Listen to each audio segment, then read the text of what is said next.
Hello, నేను మీ CS రావు. ఆహా OTT platform Telugu రాష్ట్రాల్లో బాగా హిట్ అయినటువంటి సక్సెస్ అయినటువంటి platform. Telugu industry, cinema industry బాగా లైక్ చేసేటువంటి ప్లాట్ఫామ్ కూడా అదే. ఓటీటీ ప్లాట్ఫామ్స్ పెట్టి సక్సెస్ అయినటువంటి బిజినెస్ మెన్ అరవింద్ గారు, అల్లు అరవింద్. గీతా ఆర్ట్స్ ఆధ్వర్యంలో అది నడుస్తూ ఉంది. అర్హ అల్లు అర్జున్ కుమార్తె పేరుతోటి అది రిజిస్టర్ అయ్యి ఉంది. దాంట్లో పాపులర్ షో అన్స్టాపబుల్. ఈ అన్స్టాపబుల్ హోస్ట్ ఎవరు అంటే బాలకృష్ణ గారు. ఆయన ఎప్పుడైతే అన్స్టాపబుల్ హోస్ట్గా ఆ తెర మీద, ఆ ప్లాట్ఫామ్ మీద కనిపించారో అది పాపులర్ అయిపోయింది, ఆహా ప్లాట్ఫామ్. దాంతో ఆ షోకి బాగా క్రేజ్ పెరిగింది. దానివైపు బిజినెస్ మెన్స్, అడ్వర్టైజర్స్ చూశారు. ఆ అడ్వర్టైజర్స్లో ఇప్పుడు ఉండేటువంటి ప్రస్తుత సమస్యల్లో ఆహా ప్లాట్ఫామ్ వైపు బెట్టింగ్ యాప్స్ నిర్వాహకులు చూశారు. వాళ్ళ యాప్స్ని ప్రమోట్ చేసుకునేందుకు ఆహా ప్లాట్ఫామ్ని ఉపయోగించుకోవాలని చెప్పి ప్రయత్నం చేసి చాలా వరకు సక్సెస్ అయ్యారు. అలాంటి వాటిల్లో చాలా ఉన్నాయి. రమ్మీ ఉన్నాయి, అలాగే A23 ఉన్నాయి, ఇక రకరకాల యాప్ 88 అనేది ఒకటి ఉంది. దాన్ని ప్రమోట్ చేశారు బాలకృష్ణ అనేది ఇప్పుడు ఒక చర్చ జరుగుతుంది. ఎందుకంటే ఈ బెట్టింగ్ యాప్స్ మీద అనేక మంది మీద కేసులు పెట్టారు రీసెంట్గా. సైబర్ క్రైమ్ పోలీసులు ఇప్పటి వరకు దాదాపుగా 800 కేసులు పెట్టారు సుమారుగా. యాక్చువల్గా తెలంగాణ ప్రభుత్వం ఈ బెట్టింగ్ యాప్స్ని నిషేధిస్తూ నిర్ణయం తీసుకుంది 2017లో. అప్పటి నుంచి కూడా సైబర్ క్రైమ్ పోలీసులు వీటిని వాచ్ చేస్తూ ఉన్నారు. ఎవరైతే ఈ బెట్టింగ్ యాప్స్ నిర్వహిస్తున్నారో వాళ్ళ మీద చర్యలు తీసుకుంటూ ఉన్నారు. అయితే ఇప్పుడు తాజాగా సజ్జనార్ గారు ఆర్టీసీ ఎండీగా ఉన్నారు. ఆయన senior IPS, dynamic IPS officer. సమాజంలో ఉండేటువంటి రుగ్మతల మీద పోరాడేటువంటి ఆఫీసర్లలో ఆయన ఎప్పుడు ముందు ఉంటారు. ఆయన ఈ బెట్టింగ్ యాప్స్ కారణంగా జరుగుతున్నటువంటి నష్టాలు, అలాగే ఆత్మహత్యలు, వీటన్నిటి మీద స్టడీ చేశారు.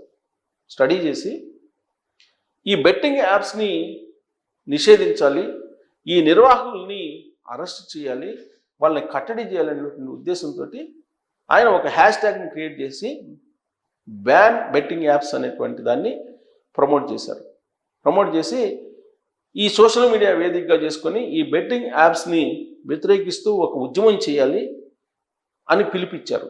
దాంతో చాలామంది రియాక్ట్ అయ్యారు. నెటిజన్లు చాలామంది రియాక్ట్ అయ్యారు, ఆయనకి మద్దతు పలికారు. మద్దతు పలికి ఆయనతో పాటు సోషల్ మీడియాలో నడిచారు. ఆ కేసులు కాస్త ఇప్పుడు ఎక్కడి వరకు వచ్చినాయి అని అంటే విజయ్ దేవరకొండ మీద కూడా కేసు ఫైల్ చేశారు. ప్రకాష్ రాజ్ మీద ఫైల్ చేశారు. ఇప్పుడు బాలకృష్ణ వరకు వచ్చింది. బాలకృష్ణ మీద కూడా కేసు ఫైల్ చేయాలి అనేటువంటి డిమాండ్స్ ఇప్పుడు సోషల్ మీడియా వేదికగా చేసుకొని చేస్తూ ఉన్నారు. సజ్జనార్ ఈ మొత్తం బెట్టింగ్ యాప్స్ని నిర్వహిస్తున్నటువంటి వాళ్ళ లిస్టుని బయట తీశారు.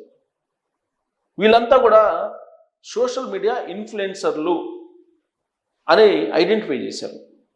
ఎవరైతే సోషల్ మీడియా ఇన్ఫ్లుయెన్సర్లు ఉన్నారో వాళ్ళని ఐడెంటిఫై చేసి వాళ్ళ మీద కేసులు పెట్టి వాళ్ళ మీద చర్యలు తీసుకోవడానికి సైబర్ పోలీసులు సిద్ధమయ్యారు. దీంతో కొంతమంది దేశం విడిచిపెట్టి వెళ్ళిపోయారు. దుబాయ్లో సేద తీరుతున్నారు. అంటే ఏ స్థాయిలో వీళ్ళు ఆర్థికంగా ప్రజలను దోచుకొని స్థిరపడ్డారు అనేదానికి ఉదాహరణ.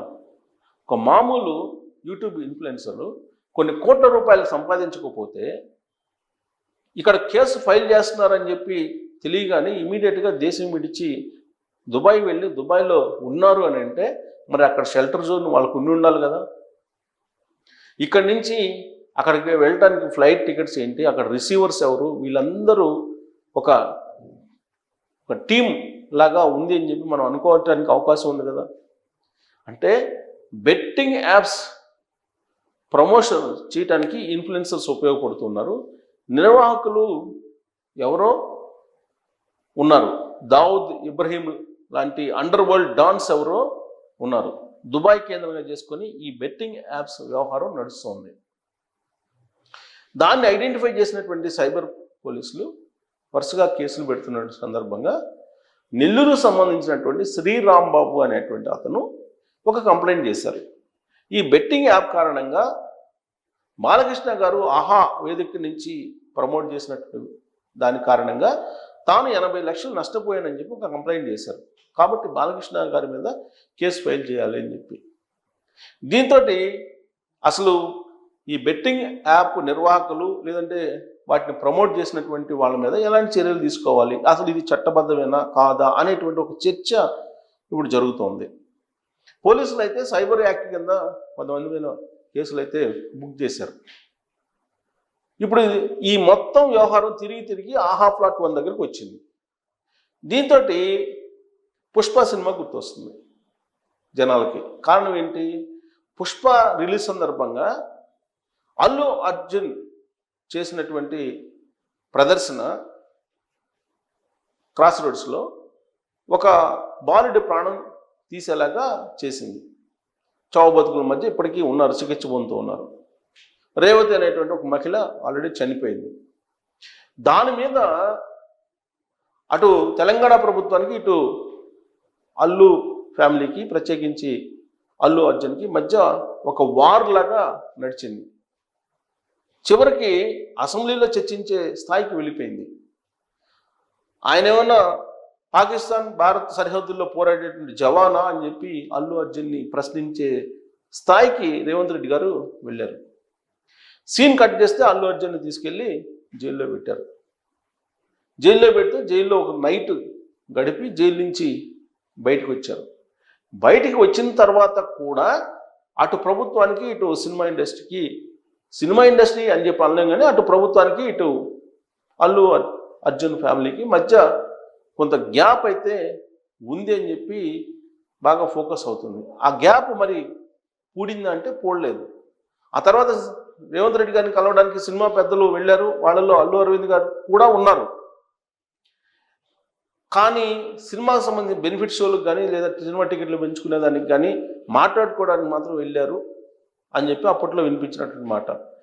మరి అల్లు ఫ్యామిలీకి రేవంత్ రెడ్డి గారికి మధ్య మరి గ్యాప్ పోడలేదా? లేదంటే ఇప్పుడు వచ్చినటువంటి ఈ బెట్టింగ్ యాప్ల వ్యవహారం ఆహార రూపంలో ఇప్పుడు మళ్ళీ తెర మీదకి వచ్చింది కాబట్టి మరింత గ్యాప్ పెంచేటువంటి అవకాశం ఉందా అనేటువంటి చర్చ టాలీవుడ్లో మళ్ళీ బయలుదేరింది. ఇప్పుడు ఆహా ప్లాట్ఫామ్ ఓటీటీ ప్లాట్ఫామ్ అది. కాకపోతే అక్కడ హోస్ట్గా బాలకృష్ణ ఉన్నారు. మరి రేవంత్ రెడ్డి గారు బాలకృష్ణ గారి పట్ల కొంత సానుభూతిగా ఉంటారు, వాళ్ళకు ఉన్నటువంటి పూర్వ పరిచయాల దృష్ట్యా. లేదు చట్టం తన పని తాను చేసుకుపోతుంది అని అనుకుంటే మరి ఇప్పుడు ఆహా ప్లాట్ఫామ్ మీద కేసులు పెట్టిన అవకాశం ఉందా? సైబర్ క్రైమ్ కింద కేసు నమోదు చేసి మరి ఎవరి మీద చర్యలు తీసుకోవాలంటే గీతా ఆర్ట్స్ మీద తీసుకోవాలి. ఎందుకంటే గీతా ఆర్ట్స్ నిర్వహిస్తున్నటువంటి ఆ ప్లాట్ఫామ్ మీద ఓన్లీ బాలకృష్ణ గారు ఒక హోస్ట్ అంతే. దానికి సంబంధించిన అడ్వర్టైజ్మెంట్స్ కలెక్షను, అడ్వర్టైజ్మెంట్లు ప్రదర్శించడం ఇవన్నీ కూడా నిర్వాహకులు చేసే పని.